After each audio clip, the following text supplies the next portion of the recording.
پھر حضور نے فرمایا اس زمانے کے ان غریبوں کو میرا مبارک ہو جو اس زمانے میں میرے دین کا کام کریں گے. دعوت و تبلیغ کی محنت یہی ہے. فطوبى للغرباء، مبارک ان غریبوں کو جو اس زمانے میں میرا یہ دین کا کام لے کر چلیں گے. ان کو بہتر الذین یصلحون ما افسد الناس، ترمذی میں حدیث ہے.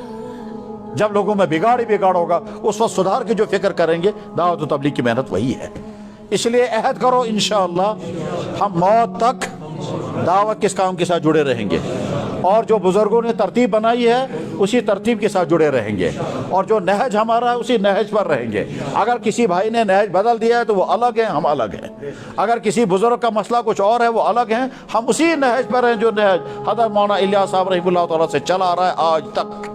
اسی نہج پر اطمینان کے ساتھ، انشراح کے ساتھ، بغیر کسی تردد کے کام کرتے رہیں. مگر اصل میں جتنے پرانے ہیں اتنی قربانیاں دیں، اور جتنے نئے بھائی ہیں وہ سمجھے اچھی طرح سے بھائیوں، نہ یہ کوئی پارٹی ہے، نہ یہ کوئی مسلک ہے، نہ یہ کوئی غلط راستے کی دعوت ہے، نہ کوئی تنظیم ہے.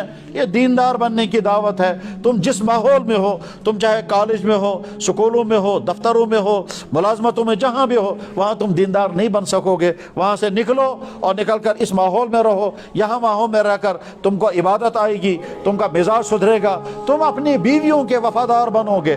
ہاں، ایک شخص کا مجھے افغان کا یاد آ گیا.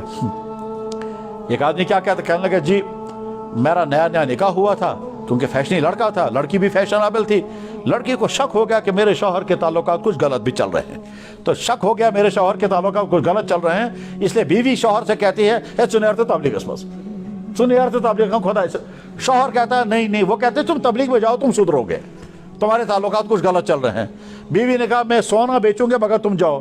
جب زیادہ ہی اس نے اصرار کیا تو شوہر نے کہا چلو اب جاؤں گا.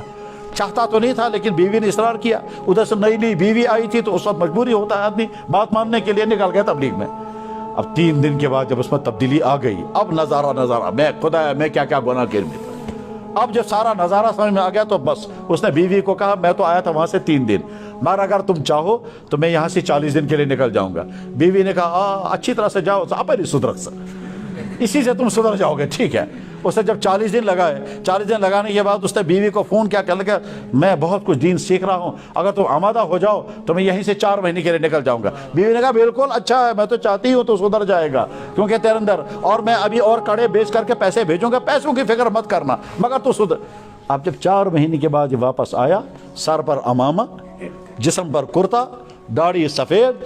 بیوی کہتے دبن ہے سے کیا آگے بنے تھے، یہ تم کیا بن کر کے آ گئے؟ کہنے لگا کیوں؟ کہنے لگا میں یہ تو چاہتی تھی تم سدھر جاؤ مگر اتنا زیادہ بھی نہیں. کیا مطلب اس کا؟ یعنی بے شوہر نے کہا سدھرنا چھوڑ دو، یہ ٹی وی نکالو پہلے. کہنے لگا اچھا اور؟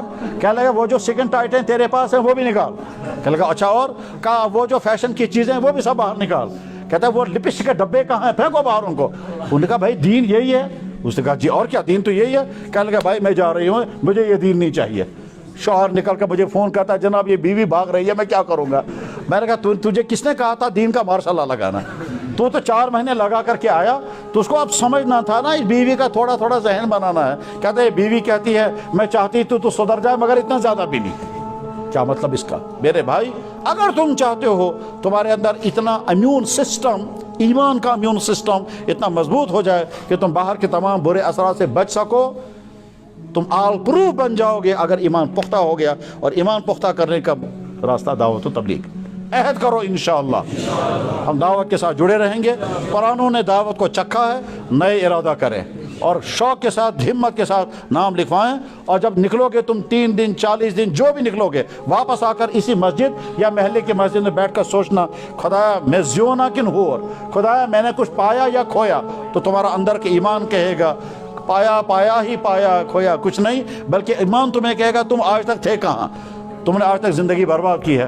اللہ نکلنا آسان فرمائے، ہدایت پر جمنا نصیب فرمائے، اور اس دعوت و تبلیغ کی محنت کے لیے ہمیں قبول فرمائے. اب جلدی سے ہمت کر کے بولے.